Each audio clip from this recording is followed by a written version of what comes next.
SBR Videos is sponsored by Sports Cash System. Click on the link below for more information. Videos. I'm Peter Loshak. We are previewing our college football individual team previews with Steve from collegefootballwinning.com. Steve is a professional sports handicapper who only covers college football, and he's been doing some great, in-depth, very insightful previews for us all off-season long. Steve, thanks for being back with us. Thank you for having me back here, Peter. All right now we're going to discuss the favorite, the BCS favorite, Alabama. Before we do, plug your website for a second, collegefootballwinning.com. Tell us what it is you do. Thank you, Peter.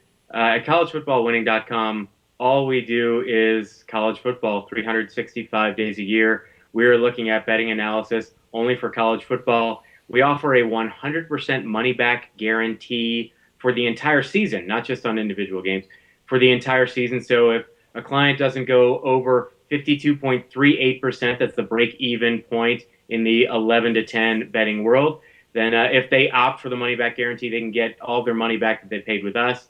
We are lifetime. We are 59.26% against the spread for all college football. For bowl season, lifetime, we're 67.8% against the spread. So we continue to get better as the season goes along because we have more current season performance betting data. For SBR viewers, we're offering an SBR coupon code, 20% off of any membership on our website, collegefootballwinning.com. They just need to enter the code SBR20, that's SBR20, and they'll get 20% off of any membership. Okay, sounds great. What can you tell us about Alabama? 5-2 to win the BCS championship. That's the odds that I saw at Bodog recently. 13-1 last year, but 7-7 against the spread. This year, obviously, they're awesome. Steve, how awesome are they? They're clearly a top team. They're number one with a bullet. And as you know, Peter, top teams typically do not make the best bets. So looking back at all the preseason number ones in the BCS era, we track this at collegefootballwinning.com. If you had you bet $110 to win $100 on every single game that every single preseason number one team played in the BCS era, you'd be out $950 right now. Now, that said, Nick Saban against the spread in all of his college football coaching stops, he is 58.13% against the spread. That's obviously a phenomenal record. At Alabama, Nick Saban is 56.25% against the spread, but he's just 46.34% against the spread at home. Now, away, just phenomenal, including bowl games. He is 66.67% against the spread, Peter, at Alabama. That's tremendous. So the bad news for Alabama is against the spread is when they're playing at home. They are 1-5 against the spread when the point spread is 40 or more points, including going 1-3 against FCS schools. And by the way, they play FCS Tennessee Chattanooga at home on November 23rd. They are 5-8. That's 38.36% against the spread at home when they're favored by 2 touchdowns or less, surprisingly. They are 14-17. That's 45.16% against the spread at home when the majority of the public betting is with them. So that's been a losing proposition.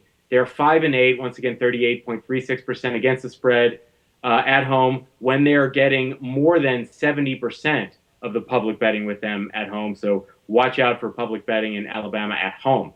Now, the good news for Alabama, as we started saying, was away against the spread. So what we did was we compared Alabama against SEC teams when they play them at home versus when they were playing SEC teams away throughout Nick Saban's tenure at Alabama. Under Nick Saban, Alabama playing SEC teams at home, odds makers have increased their lines, so the spreads, at a rate of 5.1 points per year. Now, the Tide, so Alabama in that same span of time, starting in 2007, so under Nick Saban, they have increased their margin of victory by just 3.85 points per year. So in other words, the odds makers are outpacing Alabama's year-on-year improvement. So at home against SEC teams. So that is really a bad harbinger of things to come at home against the SEC for future years, at least predictively, that's been the case. Now, away, it's exactly the opposite. So since Nick Saban has been in Alabama, in away games against the SEC, the odds makers have been increasing Alabama's point spreads an average rate of 3.05 points per year. Alabama has been improving their margin of victory each year at a rate of 5.85 points per year. So the conclusion is Alabama's year-on-year improvement is actually outpacing the betting line increases in SEC games when they're away. Some other betting trends for Alabama under Nick Saban: reverse line movement. Reverse line movement has been correct for Alabama a fraction less than Alabama's overall against the spread average. So it seems like that's no indicator whatsoever of the correct side. However, reverse line movement for Alabama has been correct the last 6 times in a row, and that dates back to 2011. So it might be something you want to pay attention to right now. Line volatility. Under Nick Saban at Alabama, there have been 12 games with what we consider extreme line volatility. So from open to close, the number has changed more than 2 points from the opening line to the closing line. Alabama has won 10 out of 12 of those games. That's 83.33%. Now, getting to the BCS National Championship. So should you place a futures bet on Alabama? We wrote an article in the spring on SBR called the 60% Rule, where it gives 5 predictive criteria for anticipating or predicting a BCS national champion.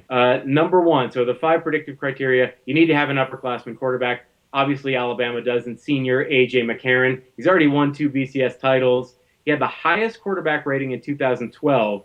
The only note here is Alabama is dangerously inexperienced behind quarterback A.J. McCarron at that quarterback spot. But needless to say, they meet the first criterion. The second criterion of our 60% rule: they have to have a top 20 scoring defense the year before winning the anticipated national championship. Alabama has had the number 1 scoring defense in 2011 and 2012, both national championship years for Alabama. So they obviously meet this criterion with a vengeance. In fact, for 2013, they return 3 of their top 4 tacklers, all 6 of their tackles for loss leaders, 6 of their top 7 sack leaders, and 6 out of 8 players who had interceptions in 2012. So needless to say, Alabama is absolutely loaded on defense.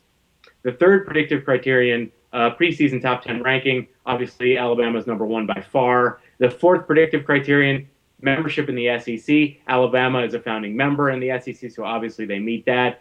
Now, the last one is having a head coaching at that institution for 2 to 4 years. Now, Nick Saban enters his 7th season at Alabama, so strictly by those numbers, Alabama doesn't meet the 5th criterion. However, bottom line, we know Nick Saban can and does win national championships, so that 5th criterion shouldn't be a major concern to people. So here are the preseason conclusions for Alabama. Number 1 teams don't make good bets in general, but there are still some favorable spots for Alabama in 2013, especially in away games. Bet against Alabama at home, especially when those lines are ridiculously inflated or ridiculously high. As for that 2014 BCS National Championship futures bet, Alabama meets 4 out of the 5 predictive criteria, therefore qualifying them via the 60% rule, so they look to be definite threats to win the BCS National Championship. However, that said, we recommend against placing a futures bet on Alabama because the odds are 5 to 2. There are just too many bizarre things that can and do happen over the course of a long college football season to risk anything when the payoff is so minimal and the time frame is so long. So save your Alabama BCS futures money for when Alabama is playing in an away game as a favorite, which will be easy to find, when they're getting more than 75% of the public betting action, in a reverse line movement game where the line is changed at least 2 points from opening to closing. All right. Sounds great, Steve, from collegefootballwinning.com. I know a lot of people are thinking, like, Alabama's awesome. How do we handle them when the lines start coming in and the games, the betting opportunities start approaching? And I think you've given us some very valuable insights. Thanks so much, Steve.